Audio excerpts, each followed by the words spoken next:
from the phase of struggling to the phase of working for joint prosperity. And those opportunities are still there. So therefore, the Joint Commission should study what can Uganda do best and sell to South Africa, and what can South Africa do best and sell to Uganda. Because really a durable relationship must be based on business, not just sentiments.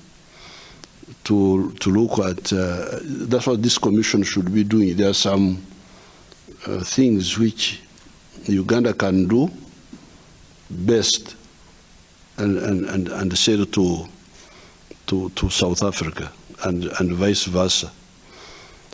For instance, I know there is the issue of coal. We have very high grade iron ore in Uganda, but iron ore, one needs coal to turn iron ore into steel.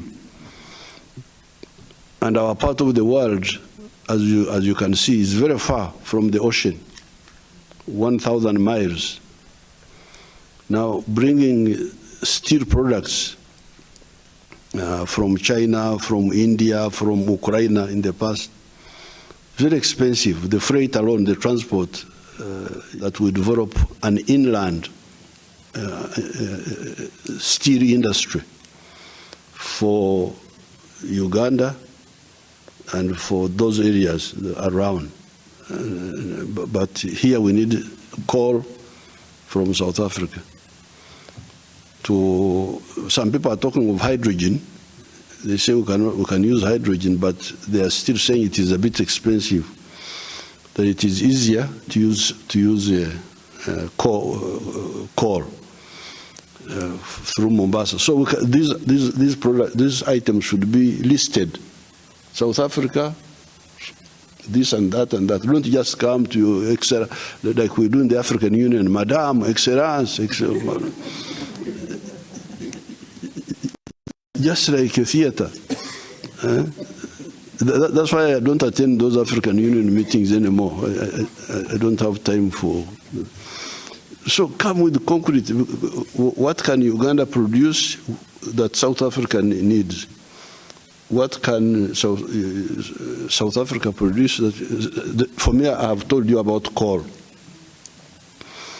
And we are developing electric cars. We have already moved very far. Electric cars, our scientists have built them. But in order for the electric vehicles, buses, to be economic, it is also good that we make the batteries locally in Uganda. And of course, we are looking at lithium and other minerals in Uganda. They may be there, but in case they are not, South Africa has got a lot of those minerals. So you can check that, so that you go industry, even if there are 5 or 6, which you identify, you say South Africa can do this, Uganda can do this, and Uganda can be assisted to do this. And now, of course, Uganda has got, with agriculture, things are much easier, because here away from the equator, I hear people have got only one rainy season. That's what I hear. But there, near the equator, we have 2 rainy seasons. That's why these Ugandans are lazy, you see, because life is very easy for them. You don't have to work very hard, you know. Even a fool can survive in Uganda. So those agro-based that South Africa may need cheap. They are plenty. They are plenty. Because I don't know, where do you get your bananas from? Do you grow bananas here? Yes, we do. in the north and in the east. Big panties or? Yeah, towards the north, yes, but not as big as yours. Not as big as yours. So really, that's what this Minister of Trade, the other young lady, there's my brother here, this is, we are together, this is as old as me, this one. He's quite ancient. This one here. But the other young girl, she's you should help the old man to list. Don't just come, Excellence, Madame, Mademoiselle. So really this is, but then there's also, there's now the bilateral, but there is the producing for third-party markets. The companies can come from South Africa, based in Uganda, or even vice versa, but produce for the US market, because we have got access to that market. USA market, European Union market, Chinese market, using the raw materials of Uganda, which are plenty. That will be, in my view, another area we should look at in detail, not just vaguely. Then finally, as His Excellency was saying, the issue of pacifying Africa, because we are talking of the CFTA, Continental Free Trade Area. But this Continental Free Trade Area will be a trade area only if it is peaceful. But now the whole place is in chaos. What we told, the good thing is that what these young people like the other one is calling history, I call current affairs. Because I was there all this time when all these things were happening. Now, when we started with our elders, Mzee Mandela was in jail, Mzee Oliver Tambo was in London, but we were active with Mwalimu Nyerere, because Mwalimu Nyerere was in charge of Tanganyika by that time. And these people thought it was a joke. There were two lines. The imperialists and those who listened to them, and we who were led by Mwalimu Nyerere and Nkrumah and other people, who wanted freedom, freedom meaning freedom. Now, the other group did not listen to us. Not only that, but they killed many of our people. They killed Lumumba. In Congo, they thought they were very smart. Killed Lumumba. Why did you kill Lumumba? Because Lumumba was independent-minded. In Burundi, they killed Rwagasore. They killed Ngenanumwe. They killed in Rwanda, they killed the king there, Rudahigwa. Then in West Africa, they were killing all these people, Felix Mumi and all that. They overthrew Nkrumah. They thought they were very clever. They overthrew Modibo Keita in Mali. So their strategy was puppets. Put puppets everywhere. Even in Tanganyika, they tried to overthrow Mwalimu at one time. They tried, but they didn't succeed. In Obote, in Uganda, they even overthrew Obote, whom they mistook for a leftist.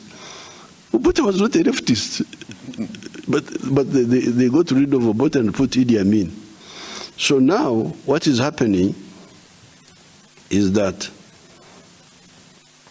whatever somebody sows, that's what he harvests. So all these traitors have now collapsed. In Mali, in Burkina Faso, in Central African Republic, it's chaos everywhere. So now, you people, me an old man, with my young brother who is, how old are you, Your Excellency? I'm 70. Oh, this is a decent distance behind me.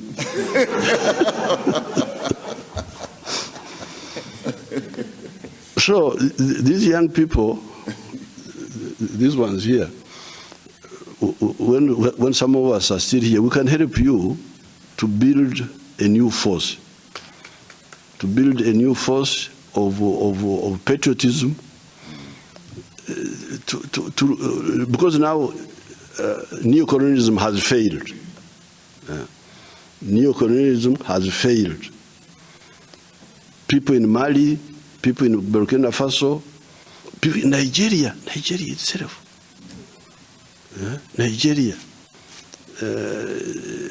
Everywhere they are harvesting the bad fruits of neo-colonialism. So what do the progressive parties do? They must help to create a new force, to use the failure of neo-colonialism to build now real African freedom. This one area where I think the ANC, as His Excellency said, this was the first organization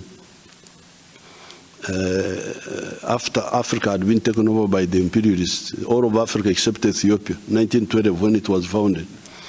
So we need to think about that. We may not have conclusions today, but for me, I'm thinking about it. How do we help? How do we help these situations? Because CFTA, how would you have it with chaos everywhere? How would you have it with Burkina Faso? How would you have it with Mali? How would you have it with Central African Republic? How would you have it with Eastern Congo, that Eastern Democratic Republic of Congo?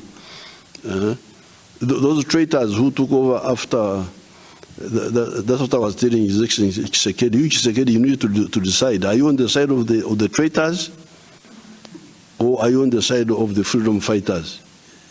Because that's how they end up. They just come, they end up being nothing.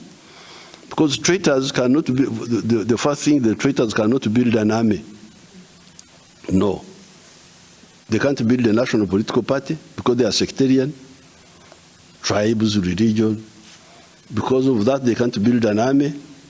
So, how will you have anything without an army, without a party, without...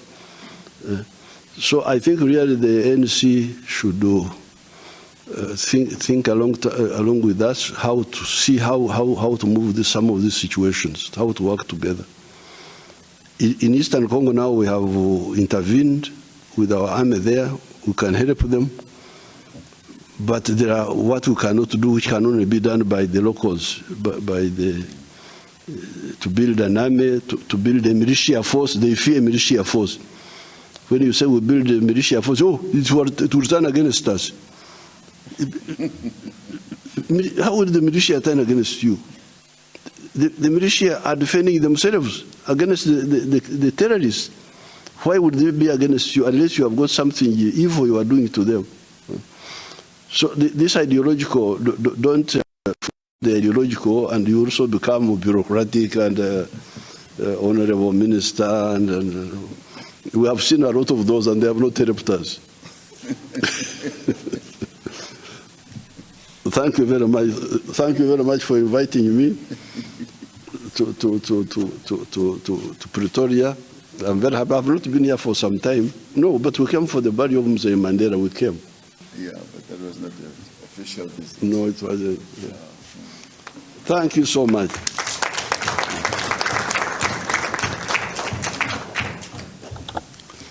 Thank you very much. I'm sure the people in the media would now like to go and have their siesta. It's the time when they take a nap, and we don't want to see them closing their eyes in the